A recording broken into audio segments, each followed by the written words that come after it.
চলো ঘোষপুর অঞ্চল পাশে আছে, চলো সারাখানাপুর পাশে আছে।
আজকে খানাকুলের ঝড়ুয়া এভারগ্রিন ক্লাবের 40তম যে ফুটবল উৎসব চলছিল তার সমাপ্তির দিন ছিল, ফাইনাল ম্যাচ ছিল এবং সেখানে অতিথি হিসেবে আসেন কলকাতা থেকে খানাকুলের বিধায়ক ইকবাল আহমেদ।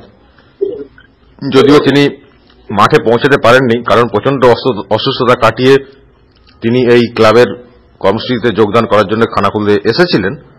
তারপর ঝড়ুয়ার উদ্দেশ্যে রওনা দিয়েও কবুসের কাছ থেকে ঘুরে যেতে বাধ্য হন, কারণ হঠাৎ করে তার শরীরটা আরো ডিটোরিয়েট করে, প্রচন্ড বমি হতে থাকে।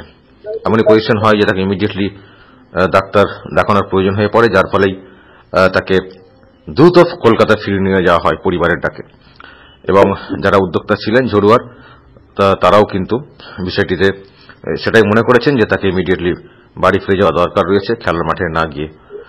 আমার সঙ্গে এই মুহূর্তে ফোন লাইনে রয়েছেন উদ্যোক্তাদের মধ্যে অন্যতম ইলিয়াস চৌধুরী, এলাকার খুবই পরিচিত মুখ, রাজনীতিক।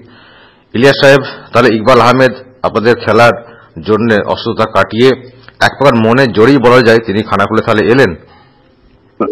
হ্যাঁ, মানে আমি যখন প্রথম ওনার সঙ্গে দেখা করেছিলাম, দেখা করার পরে তো উনি আমাকে রাজনীতিতে আবার নামতে বলেছিলেন, যদিও আমি বসে রইলাম। তো নামতে বলার পরে আমি ওনার এতে নেমেছিলাম এবং ওনাকে আমাদের খেলার রেটে আমি আমন্ত্রণ করেছিলাম। তো উনি আমাকে কথা দিয়েছেন যে আমি 13 তারিখে অবশ্যই যাব। তো সেই মতো উনি এসেছিলেন এবং দুপুরের সময়তে খানাকুলে পৌঁছেছিলেন ওনার অফিসে। আমরা এখান থেকে ওনাকে সমস্ত আমাদের ক্লাবের সব কর্মীরা এবং পার্টির কিছু সদস্য আমাদের ঘোষপুরে সব গিয়ে ওনাকে রিসিভ করতে গিয়েছিলাম। কিন্তু যখন আমরা গেলাম দেখলাম যে উনি ওখানে অফিসেই অসুস্থ হয়ে গেছেন, কারণ রাস্তাতেও প্রায় বললেন যে আমাকে ওনার যে সিকিউরিটি ছিলেন, ওনার যে পিএ ছিলেন, উনি বললেন যে আমার রাস্তায় বমি করতে করতে এসেছে, একটু ক্লান্ত হয়ে গেছে, তো দাদা না যাওয়াই ভালো।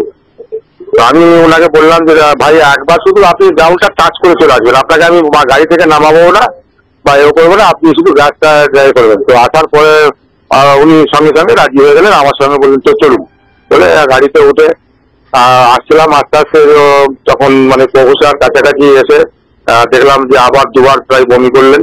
করার পরে আমি দেখলাম যে খুবই মানে একদম টায়ার্ড মতো হয়ে গেছে।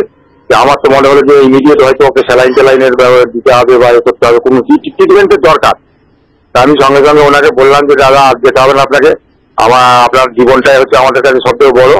তো আপনি আনন্দ আগামী দিনে আবার হবে। তো আমি এই মুহূর্তে আপনাকে আর করবো না, আপনাকে আমি রিকোয়েস্ট করছি যে আপনি এখান থেকে বাড়িতে ইমিডিয়েট কলকাতা ফিরে যান। ওখানে ওনার যে সমস্ত চিকিৎসক বলুন যাই বলুন তাদের সঙ্গে পরামর্শ করে উনি করবেন। সেই মতো আমি বলতে উনি গাড়ি ব্যাক করে নিয়ে ফিরে গেছেন। এবং পরে আমি খোঁজ নিয়েছিলাম, ফোন করেছিলাম ওনার এতে, তো বললে হ্যাঁ আমরা বাড়িতে পৌঁছে গেছি এবং উনি মোটামুটি সুস্থ আছে। ডাক্তারও করা হয়েছে, কল করা হয়েছে, ডাক্তারের আশা এখনই এসে যাবে, এই মতো কথা হয়েছে। এবং আজকে তো আরামবাগ সাংসদ অপূর্ব পোদ্দার, তাকেও খুব আস্থা দেখা গেল আপনাদের কর্মসূচিতে, তিনিও তো আপনাদের আমন্ত্রণে সাড়া দিয়েছেন বলে যায়। হ্যাঁ অবশ্যই উনিও এসেছেন। উনি মোটামুটি গোঘাটে একটা কি প্রোগ্রাম ছিল, একটা মেলা ছিল, আমাকে ফোন করেছিলেন উনি যে এরম বাবা আমি মেলাটা সেরে তারপরে যাচ্ছি। তো তারপরে বিকাল 4টে নাগাদ তখন উনি ফোন করলেন যে এরকম আমি মেলা থেকে বেরিয়ে এখন কালীপুরে এসে পৌঁছেছি, তো আপনার ওখানে যাচ্ছি। হ্যাঁ আমরা আসুন। তো সেই মতো উনিও এসেছিলেন, আমাদেরকে খেলার জন্য উৎসাহ দিয়ে গেছেন। আগামী দিনে যদি হয় তো উনি যদি আমাদের সাংসদ থাকেন হয়তো আবার আসবেন, সে কথা আমাকে বলে গেছেন। ওনার ওকে, অসংখ্য ধন্যবাদ। ইলিয়াস চৌধুরী আচ্ছা। আমার সঙ্গে এতক্ষণ ফোন লাইনে ছিলেন।